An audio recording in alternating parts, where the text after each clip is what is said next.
Guys, कैसे हैं आप। लास्ट वीडियो में हमने जो डिस्क्राइब किया था वोवल्स के बारे में किया था, क्या कौन से वोवल्स हैं और क्या उनकी प्लेसिंग है।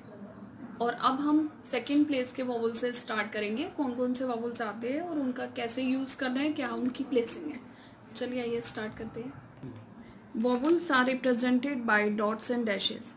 लास्ट वीडियो में हमने ये डिस्क्राइब किया था डॉट्स वोवल कितने होते हैं और डैशेस वोवल कितने होते हैं। डॉट वोवल 6 होते हैं और डैश वोवल 6 होते हैं। टोटल होते हैं 12 वोवल्स, जिन्हें हर प्लेसिंग पे हम 4 वोवल्स डिवाइड कर देते हैं, जिसमें 2 वोवल डॉट के होते हैं, 2 डैश के होते हैं। उसमें से भी एक हैवी डॉट होता है, एक लाइट डॉट होता है, एक हैवी डैश होता है और एक लाइट डैश होता है। When a vowel comes before a consonant, consonant जैसे हमने जितने भी consonant किए थे P, B, T, D, J, J, तो consonant से पहले अगर vowel की sound आ रही है तो हम consonant vowels को consonant से पहले पुट करेंगे, और अगर बाद में vowel की sound आ रही है तो वो consonants के बाद लगाया जाएगा। प्लेसिंग का भी हमने बताया था कि अगर फर्स्ट प्लेस के वोवल की साउंड आती है तो आउटलाइन अबव द लाइन बनती है फर्स्ट पोजीशन में। अभी हम सेकंड प्लेस से बात कर रहे हैं तो सेकंड प्लेस की ऑन द लाइन रहेगी और वोवल लगेगा second position, that means middle में। और अगर पहले वोवल की साउंड आती है तो पहले लगेगा कॉन्सोनेंट्स के, और बाद में वोवल की साउंड आती है तो बाद में लगेगा। कॉन्सोनेंट्स हमेशा पहले राइट किया जाता है, उसके बाद हम वोवल लगाते हैं। अब हम स्टार्ट करते हैं सेकेंड प्लेस का heavy dot. The long vowel A is represented by heavy dot.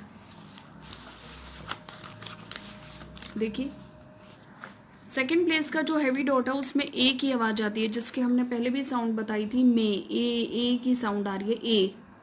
जैसे आपका वर्ड है ए, तो पहले हम कॉन्सोनेंट लगाएंगे पी, उसके बाद वोवल पुट करेंगे और वो पी से पहले आएगा सेकेंड पोजीशन में, सेकेंड प्लेस पे।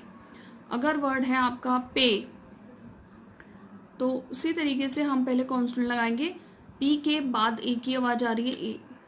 हमें इसमें स्पेलिंग नहीं देखी जाती कि हमें जो साउंड बेस पे होती है शॉर्ट हैंड, जो हम साउंड सुन रहे हैं उसी के अकॉर्डिंग आउटलाइन बनेगी। अब इसमें हमने सिर्फ 2 साउंड सुनी है, ए और पी, ए प, बस। तो हम पी तो कॉन्सोनेंट है, हम पहले पी लगा देंगे और उसके पहले जो आवाज आ रही है वो आ रही है A, that means heavy dot A. उसके बाद जो आवाज आ रही है वो है पे, तो पी के बाद आ रही है। इसके बाद नेक्स्ट वर्ड आता है आपका फॉर एग्जांपल एड, तो डी से पहले ए की साउंड। उसके बाद आपका वर्ड है डे, तो डी और ए का हैवी डॉट सेकंड पोजीशन में मिडल में लगेगा। इसी तरीके से हमारा वर्ड है एज, तो हम इसमें ई की कोई साउंड नहीं आ रही, बट आपको मैं पहले भी बता चुकी हूँ कि शॉर्ट एंड साउंड बेस पे होती है, जो हम सुन रहे हैं उसी के अकॉर्डिंग आउटलाइन बनेगी। बट जब हम उसको ट्रांसक्राइब करते हैं तो बाद में हम स्पेलिंग पूरी लिखेंगे, ज और ये बन गया सॉरी ए ज। अब ये हमारा सेकंड प्लेस का हैवी डॉट था। उसके बाद हमारा आता है लाइट डॉट, उसमें ए की साउंड आती है ए, नॉट प्रॉपर ए, ये है शॉर्ट ई। जैसे आपका वर्ड है एच, नॉट एच, एच, च और ए की साउंड आई, बस लाइट डॉट और चे।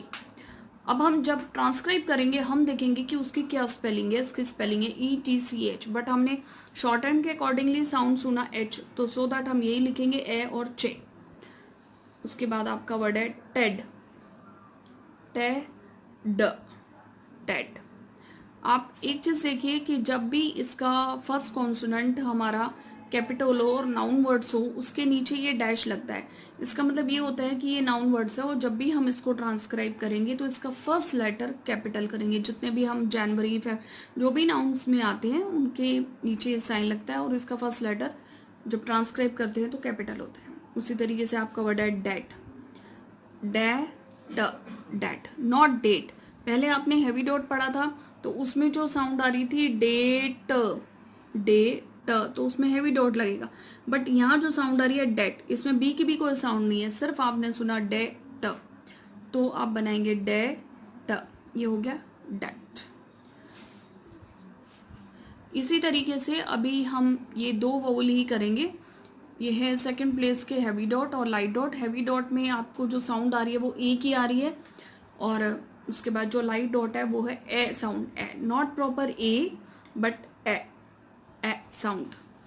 तो हमने इसकी भी प्रैक्टिस करनी है। उसके बाद हमारे कुछ ग्रामर लॉग्स आते हैं, शॉर्ट फॉर्म्स के यूज होते हैं शॉर्ट फॉर्म्स में, जैसे कि जो हेल्पिंग वर्ड होते हैं हमारे इंग्लिश में, तो उसी तरीके से ये जो वर्ड है आपका बी, तो ये इंडिविजुअली यूज होते हैं, इनके साथ कोई भी वोवल पुट नहीं किया जाता।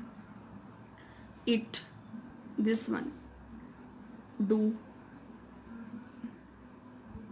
विच, इनको एज इट इज ही बनाया जाता है, इनमें कोई चेंज नहीं कर सकते हम। और ये इसी तरीके से टाइप आप राइट करेंगे, और जब इसकी ट्रांसक्रिप्शन करेंगे तो इन्हें इसी वर्ड में करेंगे, B E B, it, do, which. The के लिए हम स्मॉल डॉट यूज करते हैं, और जिसकी जो प्लेसिंग है वो उसी प्लेसिंग में रहेगा, कि शॉर्ट हैंड में अगर प्लेसिंग चेंज हो जाती है तो वर्ड भी चेंज हो जाता है, इसलिए खास तौर पे ध्यान रखा जाता है। दिस वन, टू, टू और टी डब्ल्यू ओ, टू के लिए ये लाइट है और ये डार्क है, बट लाइट, और हु डार्क। ये हाफ ऑफ द कॉन्स्टेंट है, जितना हमने कॉन्स्टेंट्स किए हैं फुल उसके हाफ है। Be, it, do, but, who, to, which, इन्हें एज इट इज ही लर्न करना होता है, और इनका 1 पेज असेंशियल है कि वो करना ही है, इससे ज़्यादा करेंगे तो अच्छी बात है। अभी आपको इतनी ही प्रैक्टिस करनी है, नेक्स्ट में हम आगे बढ़ेंगे। Thank you. आप मेरे चैनल को सब्सक्राइब कीजिए, लाइक कीजिए, शेयर कीजिए।